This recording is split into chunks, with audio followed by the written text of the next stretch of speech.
Le saviez-vous, le défrisage, le foulard n'étaient pas des options pour les femmes avant le XVe siècle, durant lequel la traite négrière et l'esclavage ont vite fait de devenir des mastodontes du pire envers les peuples noirs. En effet, aujourd'hui, plusieurs femmes, pour se sentir belles, ont besoin d'avoir de longs cheveux lisses, ayant recours au défrisage ou des mèches de cheveux humains. Empruntées aux femmes blanches, seulement savent-elles l'origine de ce défrisage ?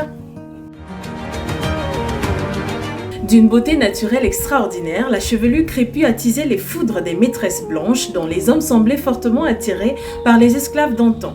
D'où les qualificatifs comme sauvage, non civilisé étaient usités pour la qualifier.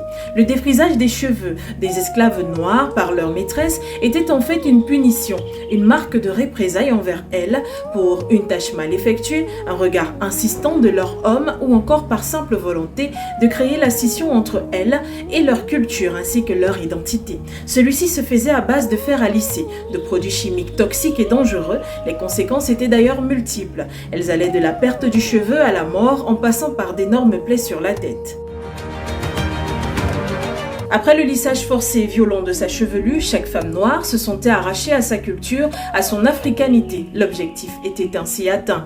La domination était donc plus forte encore. L'effacement de l'estime de soi atteignait son apogée.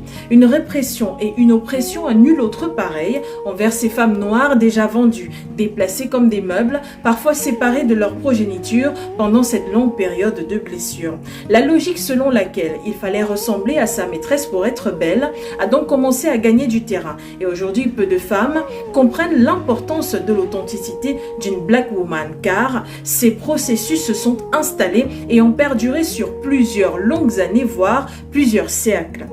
À des moments, il était considéré les femmes esclaves qui avaient des cheveux lisses plutôt comme des femmes appréciées par leur maîtresse, car elles réussissaient l'exploit de penser qu'il suffisait de ressembler à sa maîtresse pour être aimée par celle-ci, mais ne comprenaient pas le message derrière. Nous ne vous acceptons pas tel que vous êtes, car vous êtes considérés comme des rebelles, que ce soit sur le plan capillaire, sur le plan de votre couleur de peau ou peu importe. Surtout s'il fallait mentionner la culture africaine avec les imprimés, que ce soit en Amérique latine ou encore en Afrique.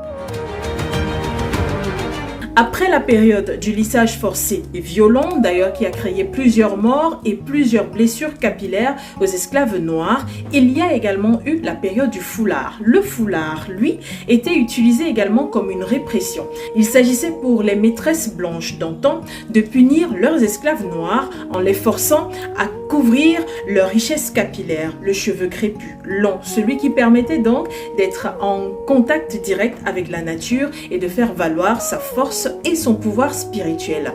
Celles-ci étaient forcées de les couvrir car leur maîtresse ne les trouvait pas suffisamment attrayants, jolis ou simplement civilisées. C'est ainsi que les femmes esclaves noires ont démarré avec les foulards. Il s'agissait de petits tissus imprimés africains ou encore de la soie qu'elles pouvaient recevoir comme cadeau pour avoir effectué une tâche ou encore comme cadeau pour se taire après avoir été agressées sexuellement par un de leurs maîtres. Elles étaient obligées de les attacher dans leurs cheveux pour pouvoir couvrir leur puissance et surtout leur beauté capillaire.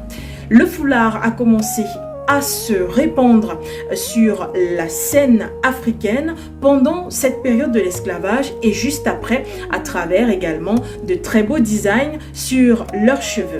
Alors c'était une réplique parfaite pour ces esclaves noirs qui voulaient, au-delà de la souffrance qu'elles ressentaient, justement prouver qu'elles pouvaient encore se sentir belles, africaines. C'est ainsi qu'elles décidaient des designs plus hauts, des designs plats ou encore des designs en mode hijab. Il s'agissait également pour ces femmes de se rappeler qu'elles étaient des femmes fortes, qu'elles possédaient un énorme pouvoir et qu'elles pouvaient au moins faire face à leur maîtresse blanche d'un temps grâce à ces méthodes d'embellissement. Voilà donc d'où provient le port du foulard, peu importe le design qu'il peut couvrir. Il faut se rappeler que chaque fois qu'une femme a arboré le foulard du XVIIIe siècle jusqu'au XXe siècle, il était question pour elle de revendiquer son africanité et marquer sa souveraineté envers les esclaves noirs qui avaient subi des défrisages forcés, des coupes de cheveux forcées ou encore simplement la punition de devoir les couvrir jour après jour car les esclaves n'avaient le droit de découvrir leurs cheveux que lorsqu'elles allaient se coucher. Rappelons-nous donc chaque femme noire que la beauté africaine, la beauté de Mama Africa réside dans notre cheveu.